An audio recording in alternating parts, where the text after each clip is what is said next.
नमस्कार। हम आज तुला लग्न के शुभ योग की बात करते हैं।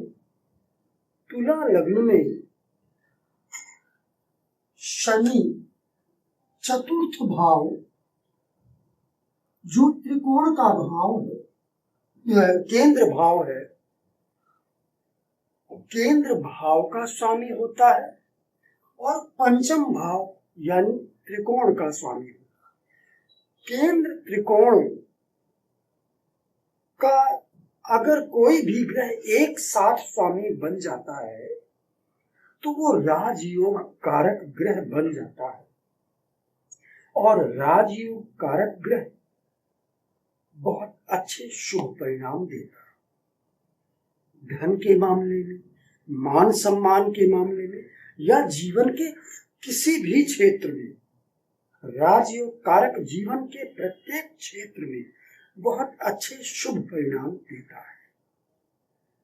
तो तुला लग्न में शनि चतुर्थेश एवं पंचमेश होने के कारण शनि राजयोग कारक ग्रह बन जाता है।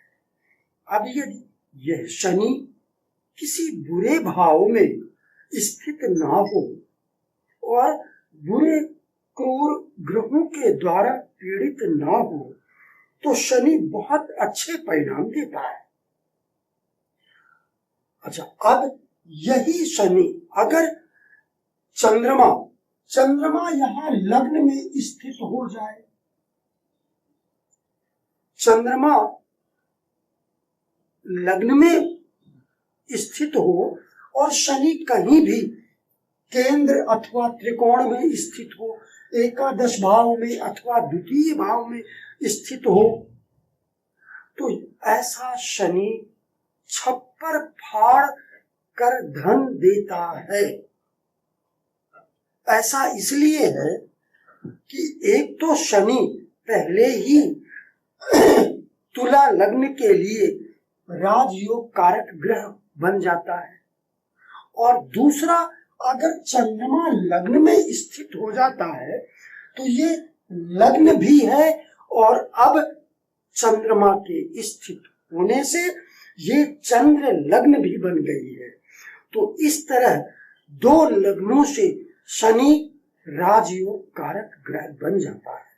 तो ऐसा ग्रह जो दो लग्नों से राजयोग कारक ग्रह हो, फिर उसे हम ऐसे शनि को हम ऐसा कह सकते हैं कि यदि ये शुभ भाव में स्थित हो, ज्यादा पीड़ित ना हो, अस्त वक्री आदि ना हो, तो ऐसा शनि छप्पर फाड़ कर धन देता है। अब दूसरी स्थिति और भी है, शनि लग्न में स्थित हो और चंद्रमा दशम भाव में स्थित हो। यहाँ पर शनि राजयोग कारक ग्रह तो है ही और ये शनि अब लग्न सबसे शुभ भाव होता है। तो यदि शनि लग्न में स्थित हो गया तो एक तो लग्न की शुभता प्राप्त हो गई ऐसे शनि को, और राजयोग कारक तो पहले ही था और भी ज्यादा शुभता मिल गई, और फिर ये उच्च राशि में हो जाएगा क्योंकि तुला राशि में शनि उच्च हो जाता है। तो यहाँ पर शनि बहुत बलवान, बहुत शुभ हो गया है। अब आगे चंद्रमा दशम भाव का स्वामी है और दशम भाव में ही यदि स्थित होगा तो चंद्रमा का केंद्रीय प्रभाव लग्न पर भी पड़ेगा और शनि पर भी पड़ेगा। कोई भी ग्रह यदि दशम भाव में स्थित होता है तो उस ग्रह का प्रभाव, दशम में स्थित ग्रह का प्रभाव उस पर केंद्रीय प्रभाव जिसे कहते हैं वो पड़ता है। तो अब दशमेश चंद्रमा का प्रभाव लग्न और शनि दोनों पर पड़ेगा। तो ऐसा शनि भी छप्पर फाड़ धन देता है, ये निश्चित है, इसमें कोई भी अतिशयोक्ति नहीं है। अब तुला लग्न में ही एक दूसरे धन योग की बात करते हैं। अभी तो हमने राजयोग की बात की है। यदि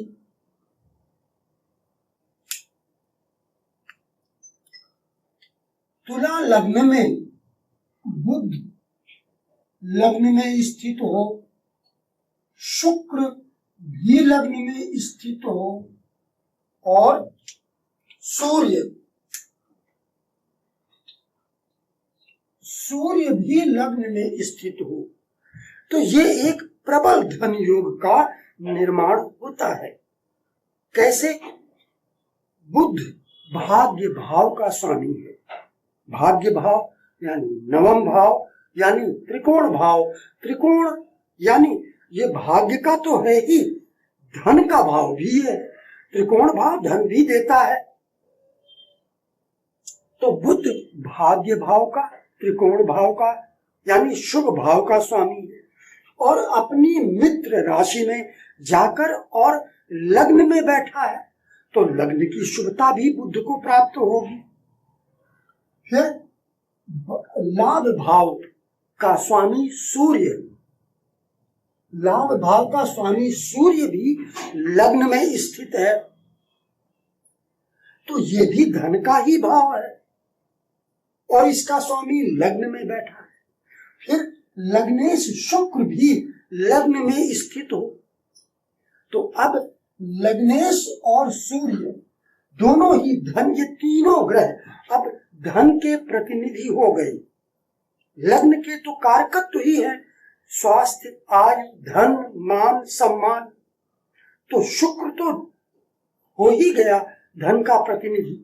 सूर्य भी लाभ भाव का स्वामी होने से धन का प्रतिनिधि है। बुध भाग्य भाव का स्वामी होने से धन का प्रतिनिधि है।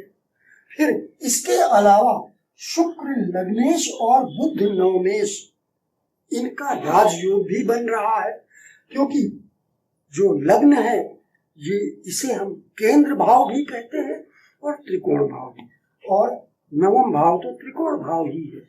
तो बुध और शुक्र का यहाँ राजयोग भी बन रहा है और प्रबल धन योग भी बन रहा है। तो ऐसी स्थिति में भी ऐसा व्यक्ति भाग्यशाली होगा और धनवान भी होगा और इसकी शिक्षा भी अच्छी होगी, क्योंकि बुध यहाँ शिक्षा का कारक है, जो लग्न में बैठा है लग्नेश के साथ में। तो ऐसा व्यक्ति शिक्षित भी होगा, बुद्धिमान भी होगा, विवेकी होगा, भाग्यशाली होगा, धनवान होगा। आप सभी को नमस्कार।